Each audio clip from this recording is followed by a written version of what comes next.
Hi! Hello everyone, welcome back to Rosamund's Mandarin Garden. The passive voice is a very common sentence pattern in English. In informative writings such as news reports, political commentary, and academic papers, it is deliberately chosen to make statements sound more objective, more impartial, and more formal. In Chinese, we also have a passive construction, the 被 construction, which is the topic of today's lesson. However, its range of usage is much narrower than that of the English passive voice. Why is there such a difference, and how should we use the 被 construction correctly? Those are the questions we'll explore today.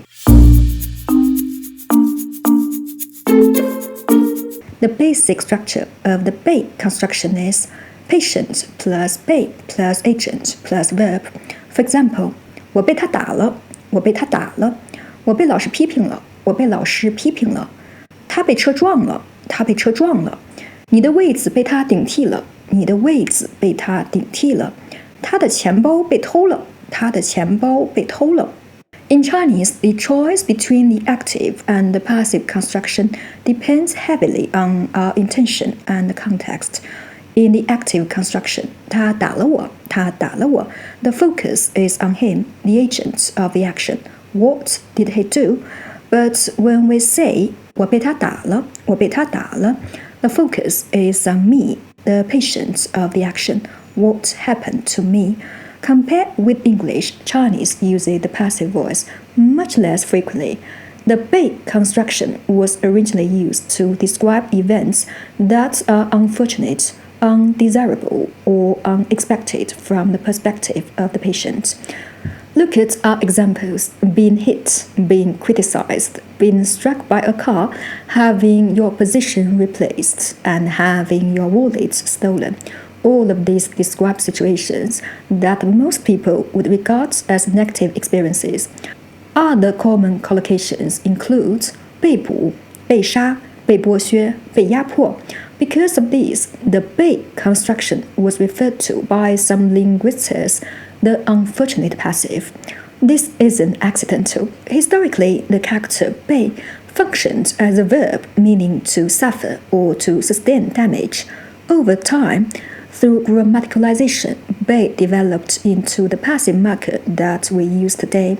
However, the usage of the unfortunate passive in modern Chinese has been expanded under the influence of Western languages. Now it can also describe neutral or even positive situations.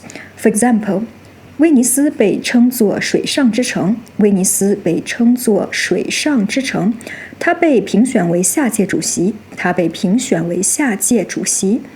But it's still not as common as in English. When we use this structure, our aim is to emphasize the patience and what happened to it, not to sound neutral or impartial.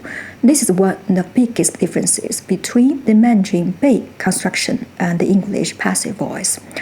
In English, the passive voice can describe either an action or a state. For example, the glass is broken. Depending on the context, this sentence can mean that someone broke the glass, or simply the glass is now in a broken state. The 被 construction is primarily used to describe an action or event, so we can only use it for the first meaning. 杯子被打碎了，杯子被打碎了. To express the states, we simply say 杯子碎了，杯子碎了.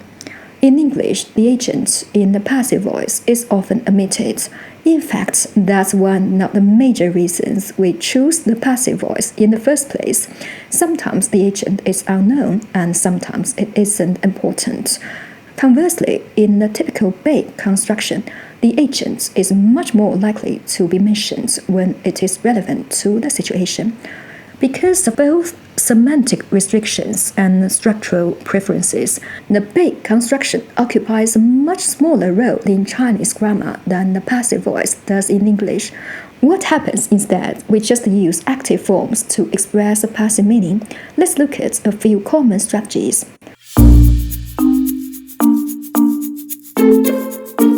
This is the most common solution. We often set the object at the topic at the beginning of the sentence and follow it with a comment. We can say 这件事做完了，这件事做完了 instead of 这件事被做完了，这件事被做完了。We say 这个项目干得漂亮，这个项目干得漂亮 instead of 这个项目被干得漂亮，这个项目被干得漂亮。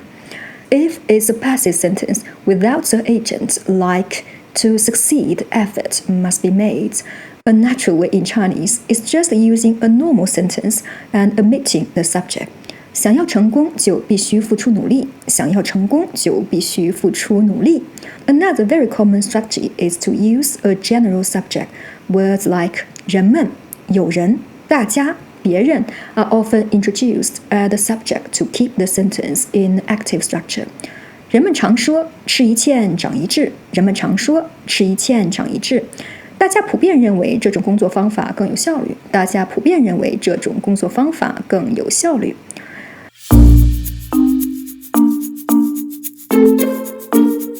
In our last lesson, we learned about the ba construction. Even though one is active and the other is passive, the nature of the actions they describe is very similar.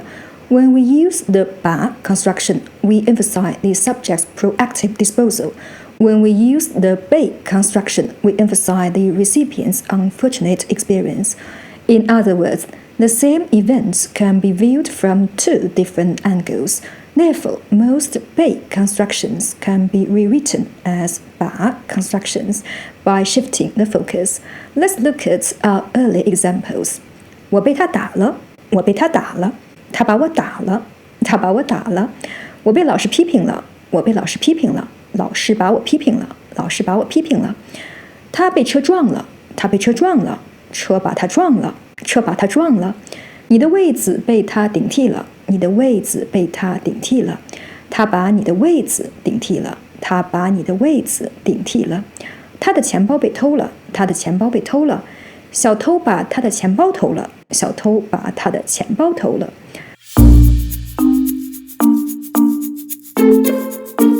The bei construction in Chinese is not a sweeping grammatical default like the English passive voice. It's just a specialized structure that evolved to highlight a specific category of experiences. The majority of passive concepts in Chinese are handled through active structures. This explains a defining feature of the Chinese language, holistic thinking.